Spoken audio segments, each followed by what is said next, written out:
É, bom, gente, boa tarde agora para todos, então. Então, ontem a gente falou aqui um pouquinho sobre bases de dados, sobre os indicadores. Hoje a gente vai estar usando esses dados aqui da ferramenta para estar fazendo análises de valuation, de otimizações de carteira de Markowitz e conhecer um pouquinho aqui do módulo de long short. Então, a ideia aqui dessas ferramentas, de modo geral, é que a matemática delas já ficam prontas. Então, a gente tem que ter um conhecimento aqui do que a economática oferece e de quais são as projeções e as premissas que nós vamos estar utilizando.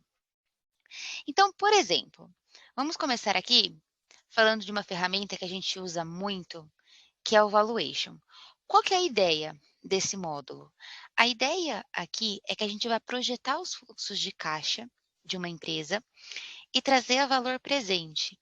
Então, considerando as premissas de crescimento de venda, de custos, de depreciação, por exemplo, qual que seria o preço-alvo aqui dessa ação? A gente sempre faz o valuation de uma empresa de cada vez. Então, eu vou considerar, a princípio, a empresa que estiver selecionada aqui em cima. Então, no caso, Magazine Luiza, tá? Bom, outra coisa também, eu posso fazer valuations de outras empresas que não estejam necessariamente de capital aberto. Ou seja, empresas que eu não tenho dados na plataforma da Economática. Para isso, eu venho aqui em outras empresas e eu posso criar essa empresa. Então, imagina que eu quero usar essa ferramenta para fazer um valuation da minha empresa ou de uma empresa que vai fazer um IPO e eu tenho os dados de demonstrativos dela. Então, não necessariamente eu preciso fazer o valuation somente das empresas de capital aberto, tá? Bom, toda a matemática aqui já fica pronta. Vocês vão vendo que a lógica já está montadinha aqui. E ela é baseada na metodologia do professor Damodaran. Então, existem outras formas também de fazer valuation, não é só pelo fluxo de caixa descontado. Aqui é uma das metodologias que a gente tem. Então, até para estar começando, né? A gente vai fazer um exemplo totalmente hipotético, então o valuation que a gente vai chegar não é para você sair comprando ou vendendo as ações, é só para a gente entender como que funciona esse módulo aqui da ferramenta, tá? Então, por exemplo, tudo o que está aqui em bolinha vermelha significa que eu preciso projetar. Então, eu preciso projetar as vendas, projetar capital de terceiros, essa taxa de desconto. Mas como cada valuation, ou seja, cada empresa tem a sua especificidade, tem algumas coisinhas que a gente já pode alterar antes de sair colocando essas premissas. Então, por exemplo, os valores que eu vou projetar de crescimento, eles já estão corrigidos pela inflação ou não? O usual é que a gente utilize em valores nominais, mas claro que cada um tem aí as suas premissas. Então, os valores que eu estou considerando agora, eles não estão ajustados pela inflação. Outra possibilidade, eu vou projetar esses fluxos de caixa. Eu quero projetar em 5, 6, 8, 10 anos. Eu vou trocar aqui, só para reduzir um pouquinho. 10 anos é muita coisa, então eu vou deixar em 5. Então aqui, olha, se eu já clicar nesse fluxo, eu já tenho uma ideia de como que está o fluxo de caixa histórico do Magazine Luiza. E ele acaba sendo bem lúdico. Então, olha, essa coluninha aqui em verde para mim representa o meu lucro EBIT. E eu vejo que até 2019 estava aumentando esse lucro. No ano de 2020, aí com a pandemia, os negócios fechados, caiu um pouquinho aqui do Magazine Luiza. O que a gente está vendo ainda também? Que o investimento em capital de giro, olha, de todos os anos, com exceção do primeiro ano histórico, ele tem destruído valor aqui. Como que eu sei? Eu pararia aqui, no meu pontinho vermelho. Com o investimento em capital de giro, meu fluxo de caixa caiu aqui. Então, a necessidade de investimento em capital de giro aqui em 2020 foi muito alta. É legal a gente ter uma ideia aqui do histórico antes de estar fazendo as projeções aqui para essa empresa. Outra coisa que vocês vão ver bastante é, dentro de um valuation, tenho várias premissas que eu posso ir considerando.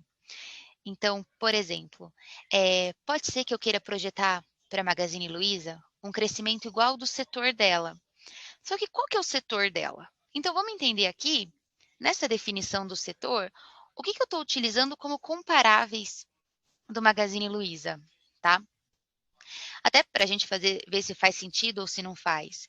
Então, eu tenho 10 empresas comparáveis. Então, eu tenho a Via, Pão de Açúcar, Lojas Americanas, Grupo Mateus, que eu estou utilizando aqui como comparáveis também. Posso trocar essa classificação setorial. Então, se eu acho que está muito limitado, eu posso colocar um setor econômico Bovespa. Então, a gente pode trocar essa definição de classificação setorial. Bom, então a gente começa aqui a colocar as projeções. E aí vocês vão vendo que é bem tranquilo, tá? A hora que sumir essa bolinha em vermelho, significa que eu já consegui projetar. Então, por exemplo, em vendas e EBITDA, tem N possibilidades, tá? Eu vou mostrar para vocês algumas maneiras. Então, por exemplo, vamos supor que eu sei os valores aí de receita da empresa que eu estou avaliando. Então, aqui, olha, são botõezinhos. Se eu clicar aqui em valores digitados, ele vai habilitar para mim a digitação. Então, eu posso considerar, vai crescer 200 milhões, 122 milhões, não sei, tá? Posso considerando. Digitar os valores de receita é muito difícil? Vamos digitar, então, em termos percentuais. Então, ele habilita que vai crescer 14, 15. Posso ir digitando os percentuais. Ou posso utilizar as médias históricas, tanto da empresa como do setor. Então, vocês vão vendo que tem 4 possibilidades para cada item de como eu quero fazer essas projeções futuras, tá? Então, por exemplo, aqui, vamos utilizar, só para a gente ter uma ideia de como que funciona esse módulo, uma média da empresa, tanto para vendas como para o EBITDA. Então, já preenchi aqui, notem que aqui do lado já sumiu. Agora, o quanto válido isso tá, aí a gente precisa conhecer realmente a empresa que a gente está avaliando, tá? Eu vou mostrando aqui para vocês a lógica da plataforma, mas não se esse 41,7 faz ou não faz sentido para todos esses 5 anos projetados. A mesma ideia a gente vai seguindo para os outros itens aqui. Então, para o cálculo do CAPEX e da depreciação, eu também vou calcular considerando essa média da empresa. O investimento em capital de giro, estoque, fornecedores e clientes, estou considerando também aqui a média da empresa. Então, o meu fluxo projetado, ele já está construído. Posso até olhar aqui e falar, bom, acho que não faz sentido todo esse crescimento aqui para a empresa, olha, não condiz muito com o histórico dela. Posso seguir assim, voltar a refazer as minhas projeções aqui também. Então, eu estou vendo aqui, por exemplo, que o meu lucro EBIT tem um aumento significante nesses 5 anos projetados. A empresa está apresentando um grande CAPEX aqui, então pode fazer sentido, né? A gente está vendo uma expansão muito forte do Magazine Luiza. Esse investimento em capital de giro tem destruído o valor aqui. Então, já traz para a gente uma ideia de como que está o comportamento projetado aqui. Então, o meu fluxo projetado está pronto. O que eu tenho que fazer agora? A gente vai trazer esse fluxo a valor presente. Então, todas essas operações aqui do Magazine Luiza, trazendo a valor de mercado hoje. Para trazer a valor de mercado hoje, eu preciso calcular uma taxa de desconto. Então, novamente aqui. Para capital de terceiros, eu vou considerar a estrutura de capital da empresa e o custo de capital da empresa também. Então, eu estou vendo, por exemplo, que o Magazine Luiza está pagando aí uma taxa de juros de 156%. Será que faz sentido? Será que não faz sentido? Então, eu posso digitar esses valores aqui também, tá? Não necessariamente preciso sempre ir seguindo essa média histórica. O beta, vou usar a mesma ideia, tá? Muitas vezes vocês vão encontrar aqui, por exemplo, que eu não tenho 60 meses da empresa ou do setor. Por exemplo, se eu for avaliar a Petz, a Melios, que são empresas mais recentes aqui, a gente não tem 60 meses históricos. Então, eu não vou ter nada aqui. Então, a gente pode vir e trocar para 12, 24, 36 meses, tá? Ou realmente digitar esses valores. É legal mostrar para vocês também que todos esses itens, eles têm a fórmula mostrando como que foi feito esse cálculo. Então, CAPEX, da onde que veio esse valor? Por exemplo, vendas, eu sei que está lá na minha DRE, que a gente viu ontem, de receita líquida operacional. A minha margem EBITDA, ela está lá nos indicadores financeiros, o EBITDA também. Então, ele sempre vem mostrando para a gente da onde que veio esse valor, tá? Até para que você, se você quiser corroborar com o balanço, tenha essa possibilidade. Bom, chegamos aqui então no custo do capital ponderado. Normalmente o pessoal chega aqui e trava. Fala, poxa, não tem nada para eu digitar. E por que ele não calculou ainda? A Economática não tem a informação do risco país de dados oficiais.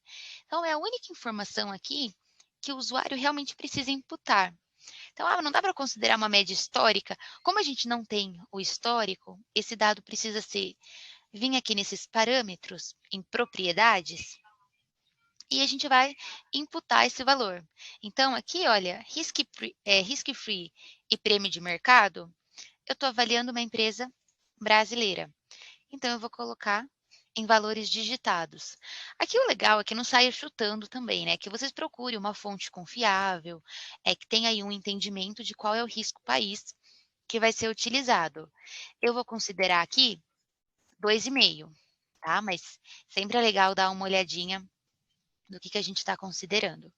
Ele vai pedir aqui para salvar. Então, deixa eu só salvar aqui o meu. Então, pronto, olha, a minha taxa de desconto foi considerada.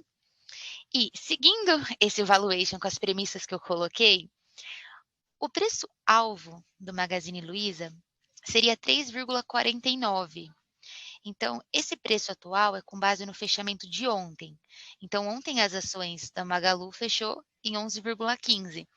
Com o meu valuation, ela teria aí uma queda de 68,6. Mas, como eu falei, né, é bem hipotético aqui os valores que eu fui colocando, mas no intuito de vocês conhecerem como que funciona essa ferramenta. E ela tem vários detalhes bem bacanas que a gente pode ir parametrizando. Então, por exemplo, primeira coisa aqui, nem todas as empresas pagam uma alíquota de 34%. Então, tem algumas que têm um benefício fiscal da dívida. Então, eu posso vir aqui e trocar, mas eu só vou trocar realmente se eu conhecer essa empresa, tá? Não posso sair mudando o quanto ela paga de imposto de renda, porque isso tem influência aqui no meu fluxo de caixa. Então, primeira coisa. Outra coisa aqui também, após esses 5 anos, eu estou considerando que Magazine Luiza não vai crescer. Então, a minha perpetuidade aqui, ela não vai crescer nem a inflação, porque eu coloquei a valores nominais. Então, eu posso vir aqui e trocar.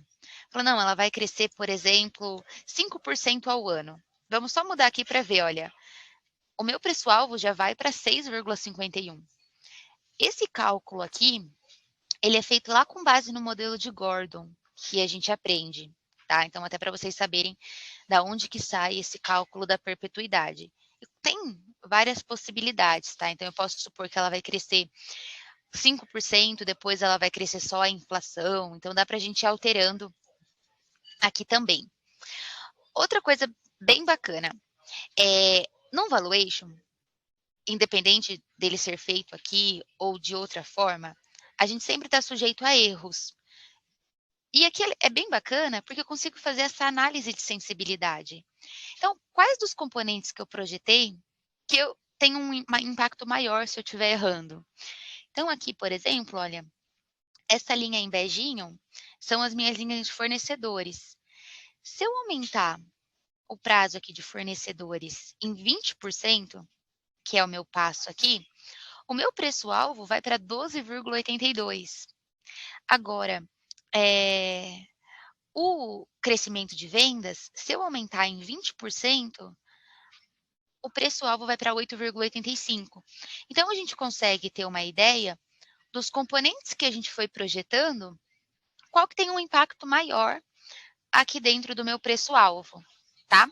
Bia, mas aumentar 20% é muita coisa. Vamos considerar como se fosse crescer 5%, como se fosse crescer 10%, para a gente ter uma ideia. Opa, 10%, para a gente ir acompanhando aqui também, tá? O que mais?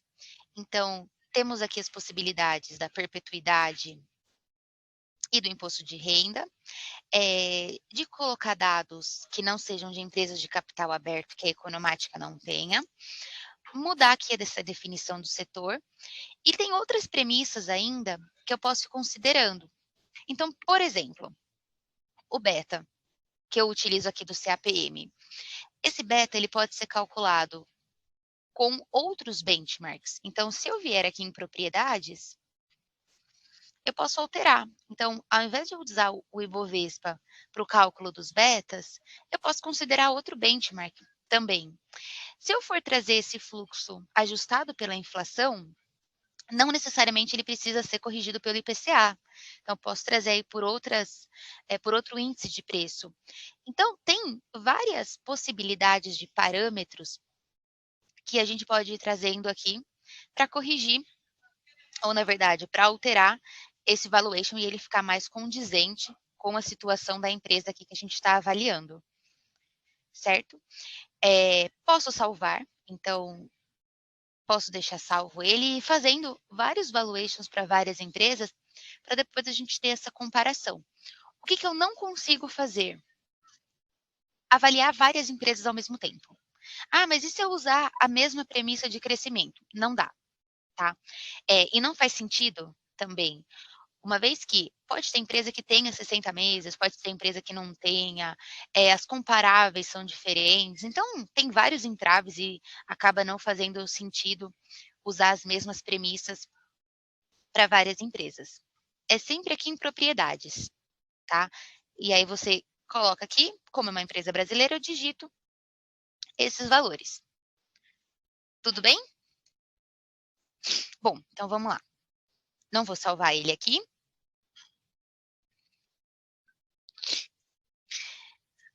Vamos passar aqui para o módulo do long short, que ele é mais curtinho de explicação, aí depois a gente volta para a fronteira aí de Markowitz. Qual que é a ideia desse módulo? Tem duas possibilidades, tá? Então, no que consiste? A gente vai encontrar pares para fazer essa operação de long short. Quais são essas duas possibilidades? Eu posso eu mesma imputar quais são esses pares, ou eu posso definir os parâmetros para que o sistema faça por varredura. Então, vamos começar inserindo esses pares. Eu vou clicar aqui com o botão direito e vou definir uma posição. Então, vou fazer bem hipotético também. Vamos considerar como se fosse o YouTube 4. E na minha posição short, vamos colocar Bradesco. Então, ele já calculou aqui os ratios desse par que eu compus. Então, o que eu consigo acompanhar aqui? O ratio médio é essa linha em vermelho. O ratio dos pares é essa linha aqui em preto. Aí a gente tem 2 desvios, que são essas linhas em verde, e 4 desvios nessa linha em azul. Ao lado, a gente representa aqui, parecido bem com uma distribuição normal, a curva de Gauss, que vai falar quantas vezes os pares bateram esses ratios. E, para quem lida bastante aí com essa análise de long short, a gente tem aqui vários indicadores que podem ser analisados. Então, qual que é a correlação entre eles? Então, o YouTube 4 e o Bradesco, eles têm uma correlação aí bem alta. Eu posso olhar aqui também o seguinte, quando o meu ratio estiver abaixo aqui da média, então o meu par está na minha composição original. Quando o meu ratio estiver acima da média, então o meu par está invertido, tá? Posso fazer um backtest aqui, e nesse backtest eu vou ver em quais momentos esse par foi mantido, tá? Então é uma outra análise aqui que a gente pode ir constituindo. Posso definir outros pares também. Então eu vou clicando aqui, vou definir outro par de long, outro par aqui para fazer essa posição de short. Então, uma dessas possibilidades para olhar é que você monte o seu par. Outra possibilidade que a gente pode estar usando, e todos esses indicadores aqui vai do seu entendimento, né, do que você está considerando, não, isso é bom, isso é ruim, a plataforma não fala para você, né, se o par que você está montando, ele é válido ou ele não é válido, ele só vai fazer os cálculos aqui com base no par que você montou. Outra possibilidade aqui é vir nesses parâmetros aqui agora, e eu vou utilizar parâmetros para varredura. Qual que é a ideia? Então a gente vai atribuir quais são as características que esse meu par tem que ter para que o sistema faça esse levantamento. Essa janelinha aqui, então primeiro para a gente definir essa posição de long, ela é bem parecida com a ontem a gente viu no screening, tá. Então aqui tem a lista de todos os ativos, mesma ideia lá daquele screening sem filtro que a gente trabalhou, e eu vou criando as colunas, e depois fazendo os filtros, tá, só criar a coluna não vai resolver aqui o nosso problema, para ir definindo esses pares. Então, por exemplo, vamos criar aqui uma coluna e pedir qual que é o tipo do ativo. Eu vou dar um ok, depois eu já posso filtrar, tá. Antes de fazer o filtro, vou trazer outras condições, então, que tem que respeitar aqui os meus pares. Então vamos pegar aqui, por exemplo, se ele está ativo ou cancelado. Para montar pares aí somente com as ações que estão ativas. Vamos pegar uma outra aqui perguntando a bolsa. E vamos pegar mais uma coluna, pode ter quantas vocês quiserem, de segmento. Então, os meus pares, eu vou colocar que o sistema pode fazer essa varredura, mas desde que ele atenda algumas condições. Então, eu venho aqui no meu filtro e vou pedir, por exemplo, o tipo do ativo, eu quero olhar somente para se forem as ações. Se está ativo ou cancelado, vamos fazer aí esses pares somente com as ações ativas, tá? A bolsa também vou deixar somente Bovespa. E para os meus pares estarem o mais correlacionados aqui possível, eu vou tentar montar pares somente aqui com energia elétrica, tá? Só para a gente ter uma ideia de como que vão ficar esses meus pares.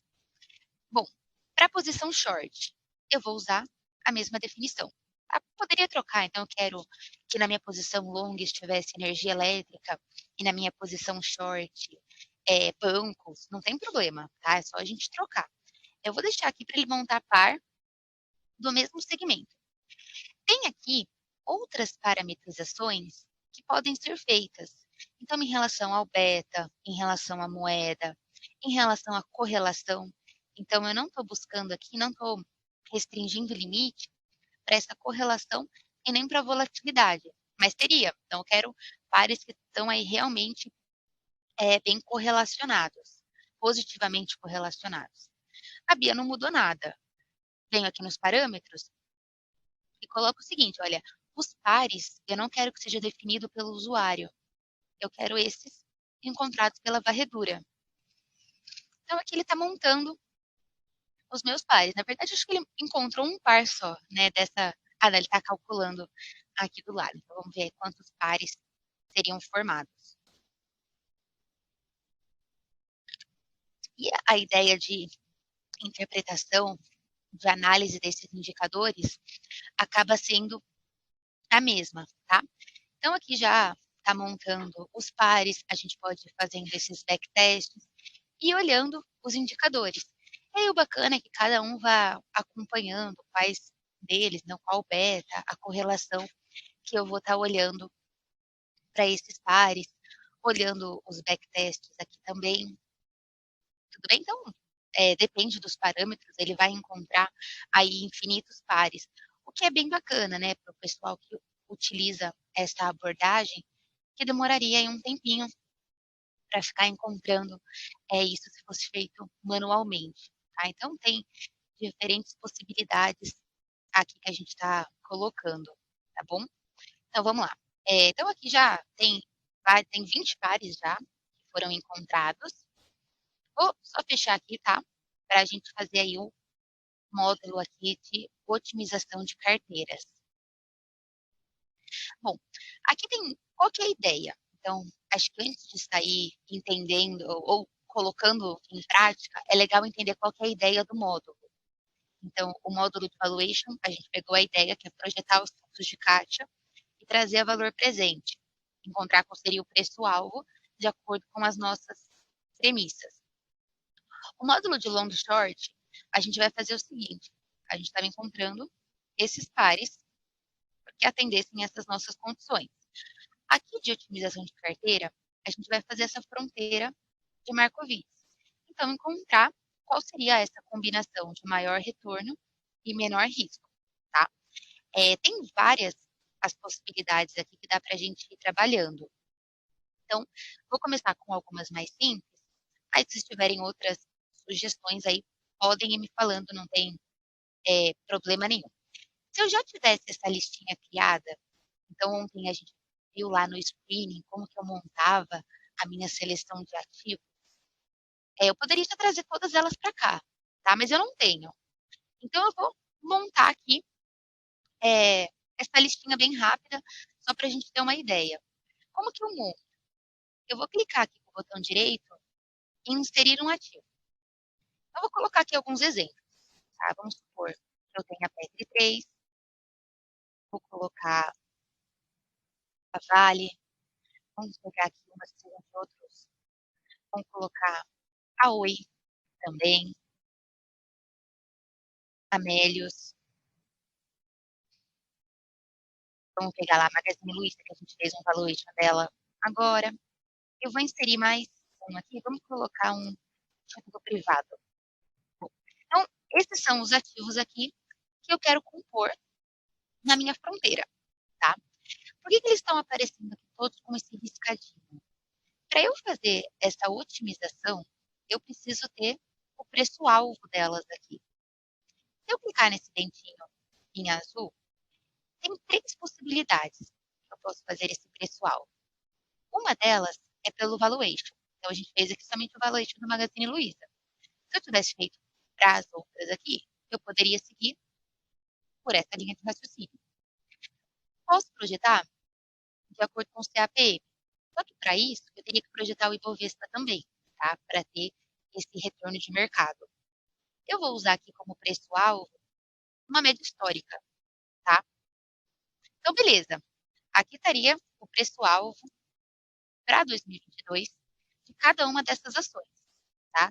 Aí eu já tenho, por exemplo, qual que é o retorno deles, qual que é a volatilidade, qual que é a ideia dessa fronteira, tá? Para quem ainda não acompanhou em alguma disciplina ou nada assim. Quando a gente forma uma carteira, eu não posso simplesmente somar o risco que cada uma delas tem. Por quê? Esses ativos, eles podem estar negativamente correlacionados. Então, o risco de um pode diminuir quando eu tenho um outro ativo na minha carteira. Então, encontrar o risco e o retorno de uma carteira não é simplesmente só somar os riscos, tá? Então, a gente considera a correlação que tem entre eles. E aqui, então, tem uma matriz de correlação, para eu saber como que esses ativos aqui estão correlacionados. O legal seria se a gente encontrasse aqui alguns que fossem negativamente correlacionados também, tá? Para diminuir um pouco esse risco da minha carteira, tá?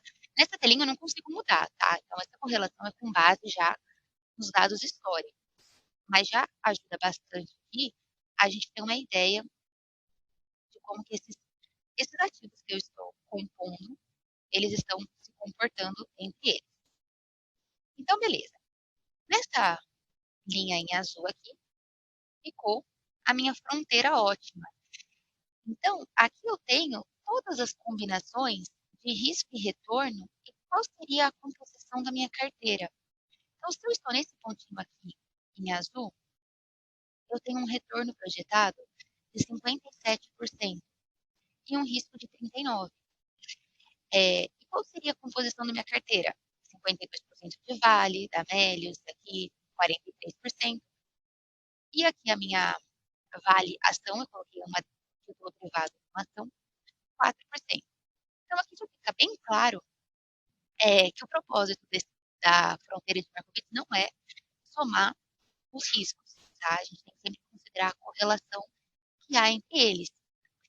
Bom, mas isso depende também do perfil de cada um. Posso supor que eu não queira ter mais do que 30% alocado no mesmo ativo. Eu posso criar as minhas restrições. Então essa é a fronteira ótima? Beleza. Mas eu tenho algumas restrições. Eu posso ter restrição por setor, por segmento, pelo tipo do ativo. Então, por exemplo, olha, vamos considerar que eu quero ter um percentual mínimo em cada uma delas. Eu acredito nela. Então, eu vou considerar que, no mínimo, eu quero ter 5% em cada um desses ativos. E no máximo, vamos considerar 35%. Essa restrição, eu posso fazer a mesma ideia aqui por setor. A gente considerou aqui uma empresa de cada setor, praticamente, mas vamos supor que eu tivesse várias que sejam de bancos ou de telecomunicações, eu também posso restringir aqui pelo setor. Então, volto aqui em otimização e eu já tenho a minha fronteira com essas restrições que eu impus. Vamos ver se ela realmente está valendo? Quando eu clicar aqui em alguma delas, olha, realmente o máximo que eu posso ter em um ativo está em 35%. E ele respeita a minha restrição de mínimo aqui também. Se eu estiver nesse ponto, qual seria o meu risco e o meu retorno projetado para esses ativos? Tá? Tem várias as possibilidades de como a gente pode estar compondo essa carteira, otimizando essa carteira. Tá? Beleza. Agora vamos montar a nossa carteira, porque esses são os ativos. Mas eu não tenho 35% da Vale 38 ou 28% da Melius. Então, vamos montar a nossa carteira aqui dentro. Essa carteira, você pode considerar o valor financeiro que você tem alocado nela ou em quantidade de ações. Vamos fazer aqui o mais simples, para vocês entenderem a ideia, e considerar a quantidade de ações. Então, vou colocar um valor bem hipotético, porque eu tenho 1.000 ações da Petrobras, 575 ações da Vale, 800 ações da Oi, só para a gente montando aqui para ver quão distante a nossa carteira está da fronteira ótima. Vamos supor aqui que eu tenha 50, tá? Então aqui ele está mostrando, ó, com base na nossa carteira A, eu tenho 100% de alocação, então meus ativos eles estão distribuídos aqui dentro, o retorno projetado e o risco. Nós vamos otimizar essa carteira agora. Então eu volto aqui em otimização e olha onde ficou a minha carteira A. Ela não está na fronteira hoje. Então ainda posso, com esses ativos que eu tenho, mas não nessa combinação, otimizar essa carteira. Como que eu faço? Clico aqui no botão direito, otimizar essa carteira. Como que eu vou otimizar ela? Eu vou levar ela até a fronteira, tá? Então aqui, olha, ele vai mostrar para mim que para eu chegar na minha fronteira, é, eu teria que desfazer aqui de todas as minhas posições de Petrobras, Vale, Oi, e aumentar aqui a minha posição da, da minha debênture. Então, qualquer ponto aqui que eu vá colocando, olha, se eu quero estar nesse ponto agora, bom, nesse ponto, eu só preciso me desfazer de Petrobras, Oi e Magazine Luiza.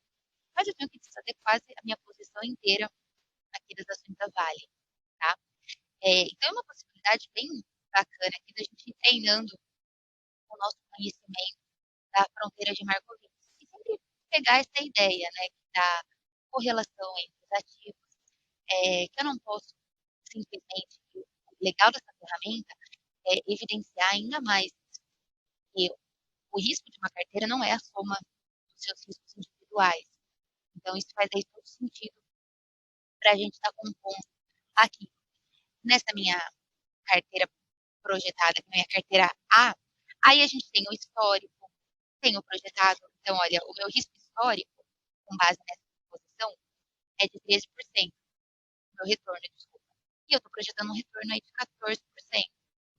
Aí eu tenho o Track-Never, tenho o Beta, que eu estou acompanhando. Então tem várias possibilidades aqui que a gente pode ir combinando para ir otimizando essa carteira também. A ideia delas, que eu fui mostrando para vocês, é que a gente conheça os ativos que a gente está avaliando, que a gente está formando os pares, para que as nossas análises façam mais sentido também. Tá? Aqui mesmo, a carteira que eu estou montando, eu supus aqui alguns ativos, mas a gente pode ir brincando aqui, fazendo outras análises, incluindo segmentos diferentes, também para olhar o comportamento dessa carteira. Bom, era essa a ideia, né, do nosso treinamento hoje, dar continuidade no que a gente explorou ontem e utilizando de uma forma mais aplicada. Esses 3 módulos a gente não consegue exportar para um Excel, tá? Então, ontem eu fui mostrando para vocês, a gente conseguia, mas aqui eles são utilizados na ferramenta da plataforma web, tá? Qualquer dúvida que vocês tenham, gente, reforço isso para vocês passarem aí para o pessoal também. Podem sempre ir entrando em contato, seja por e-mail, por telefone. Eu sei que dá para fazer, mas eu já não lembro mais de onde que eu encontrava, ou dá para fazer isso. Então, sempre tem essas possibilidades aqui também. Então, é isso, gente, que a gente tinha programado, né, para hoje, era explorar um pouquinho mais dessas ferramentas, juntando com o que a gente tinha visto ontem. Mas qualquer dúvida que vocês tenham, fiquem à vontade depois para irem entrando em contato também, tá bom? Se você tem os contatos por e-mail, por telefone, para deixar aqui para gente? Aqui, olha, nesse pontinho de interrogação, o e-mail é info@economatica.com.br e aqui já tem o telefone, tá? Então, só clicar nesse pontinho de interrogação, ele já direciona qual seria o e-mail, tá? E o número de telefone também. Mas o e-mail é info@economatica, tá? Ótimo. Obrigada, Beatriz, pela disponibilidade, né, em atender os nossos alunos. E se eles tiverem dúvidas, eles vão entrar em contato, sim. Acredito que sim. Combinado, então. Eu agradeço novamente o convite para estar aqui esses 2 dias. Precisando, a gente sempre está à disposição, vamos agendando outros treinamentos aqui também, tá bom? Tá ótimo. Tá Muito certo. obrigada, então. Tchau, gente. E Um ótimo boa final de tarde a semana para todos. vocês. Boa tarde. Tchau, tchau. Tchau. Tchau.